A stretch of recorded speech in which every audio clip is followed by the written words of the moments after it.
Working here has taught me a lot. As an IT, I learned new technology here.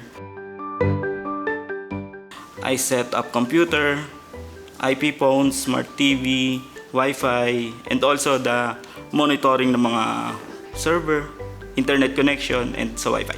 Also, the monitoring of the system. The most challenging sa akin is yung system ng hospital. Lahat kasi ng process ng Arcus, isang system lang siya. Yun yung ginagamit ng mga doctors, ng mga staff. Once na pumasok si patient, ayun, nasa Arcus na yung niya.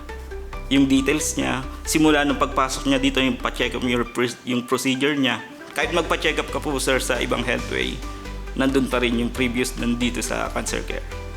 The most rewarding to me is knowing to help the end user, the medical team, staff, to resolve the concern. Heartwarming din kasi iba yung feeling, matulungan mo yung patient. Solid commitment to patient care. I can feel it in my every duty here in Healthway Cancer Care Hospital. Sa all employees in Healthway, isang team tayo.